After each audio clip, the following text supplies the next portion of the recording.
our company has to be very unique and stand out from the rest. So when people ask you about BDA, you don't have to brag, but you clearly can explain, like, well, look, if you want to know about it, click on this link and here's something that'll explain it. Brett is the intellectual grandson of B.F. Skinner. Our lineage is directly to B.F. Skinner. Like, what makes us slightly different? We practice what we preach. We actually implement ABA instead of talking about it. We implement it with our leadership, with our company. So think about, like, when people on the street may ask you, hopefully not just randomly on the street, like, but they might ask you like questions like about the company, and then you might all of a sudden be able to develop your own work as a result of that. So I just want you to understand, like, the whole idea behind the branding. The reason why we try to make sure we can stand out from others in a good way is that anyone can just do ABA, you know, anyone can just do it.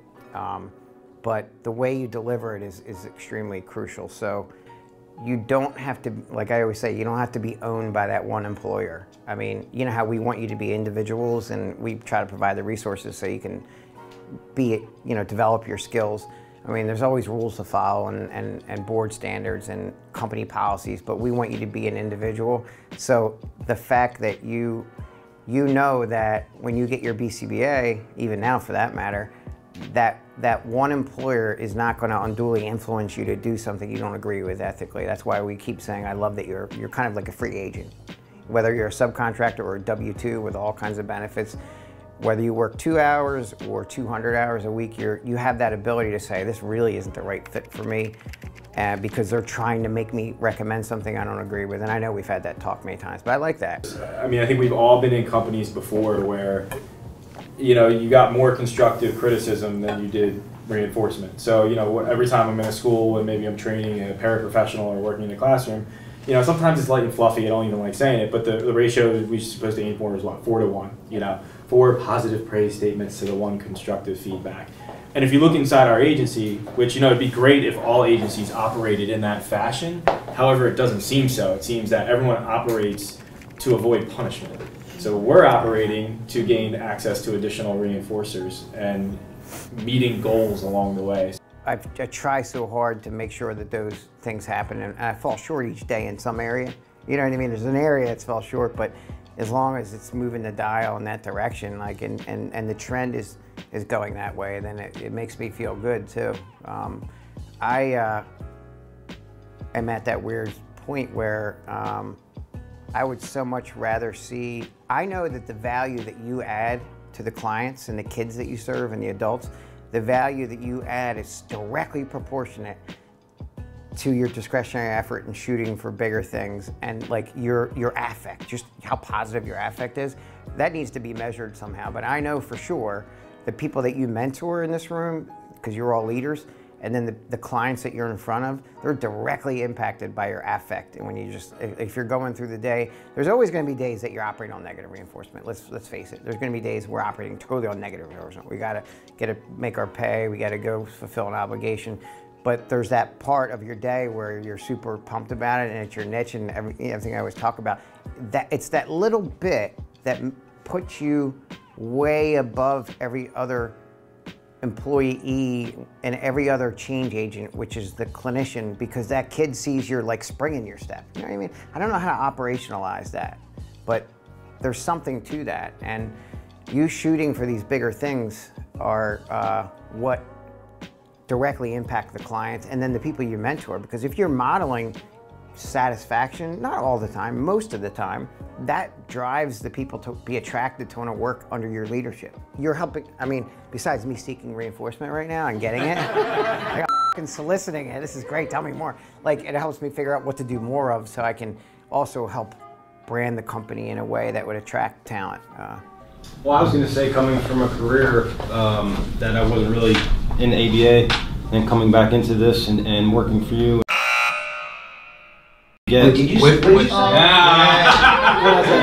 we all cringed inside. It's a curse word. With you, sorry. I said, what can you?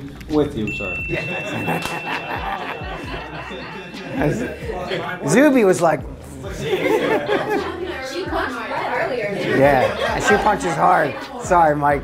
No, but you know what though? That They asked me to punch him. That's what I'm trying to get to my point though. Is feedback. He like wouldn't let up. Even that right there, you know, the ability to come to these meetings, speak to every one of you guys, and you guys are some brilliant people, and to learn from all these guys, and to have that ability to text someone, email, call.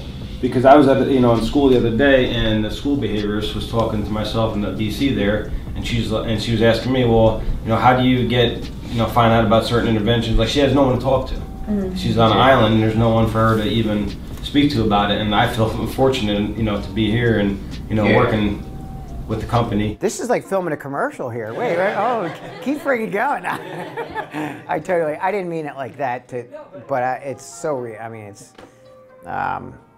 it's touching to me because it's something I strive for, like really, really hard. I fall short day to day on different areas, and then Marlene tells me, and I'm like, oh shit, I better get better with that. I like too how, we all know there are some staff in schools that it's hard to get through to, but the majority of the time, the feedback that I've gotten is that people learn a lot from what we bring to the school environment, which is really cool. I've had seasoned teachers tell me, like, I love when you come in my classroom and work with so-and-so. Like, I learn X, Y, and Z, which is good, reinforcement for us as well. Or to hear them say, like, man, your patience everywhere out. Like, you sat there for an hour with this kid. It's really amazing. Just to show people, like, this is what quality services look like. Yeah, having something a standard or something, yeah. Speaking of standards, it's so good that there's an RBT now, and the science is starting to spread. And the other thing I think that brands us a little bit more uniquely is the soul of our company being for a greater vision than us collecting paychecks and helping kids on the autism spectrum. It's greater than that. There's nothing wrong with that. It's friggin' awesome what we do, that you guys do well with your resources for your family, and you help so many kids with deficits. But what makes us distinctly different is that we have a vision that's way beyond the generation or the next generation. That's why I'm never selling this company. The vision is to disseminate the science across government, education, industry, and just the cultures of society. So that makes it like what Simon Sinek calls the infinite game. It makes it so no one can compete with that. You're not trying to flip the company for a profit. You're not trying to drive up short-term results. I'm trying to invest in Brandon for as long as he wants to be here in his career. It's not for a short-term, what can I get? What productivity can I get from Brandon this quarter to drive up sales? There's this thing on LinkedIn, I have it saved on my phone. It's this little green thing, and it's called Why Do People Stay at Their Jobs? And it's 10 little tiles. And every time I look at it, I'm like, crap, I can check off everything on this list. Paid well, mentored, challenged, promoted, and even if it's not like promotion in terms of like I'm a director, you can be promoted for specific things or projects, involved, being in these meetings, appreciated. I've never been in a company where you get texts from people about how appreciated you are, valued, on a mission, empowered, and trusted. My mentor used to say all the time, it's all about the science for the sake of the science. It's not about having the result that you wanted. Right. The result of the failure is just as valuable as what you wanted to happen as a success. Right. It could be like the Journal of Ugly Graphs. Yeah, I love that. That's what we should do. Roughly 60% of BCBAs work with kids with autism. Right. And that is probably a lot better. Now, I haven't checked previous data, I don't know if it exists. That's probably a lot better than 10 years ago. Mm-hmm. But that means there's 30,000, just over 30,000 now behavior analysts between doctorate level, master's level, and BCABAs. That means 60% of that 30,000 is just working with individuals with autism. It's kind of like, it's good, but it's also kind of scary that only 40% then are working with other populations, and everyone kind of knows. And the other probably 30%, making it 90, is probably developmental disabilities. And if we can work really, really hard at the things that are funded and produce great results, that gives a little bit of a margin to parlay into something that there's no funding. And we can spend the money and we can make change where there isn't the opportunity for change because no one will pay for it, but we'll do it. We could be behavior analytic pirates. I love that. That's a good soundbite right there. Parlay. Yeah.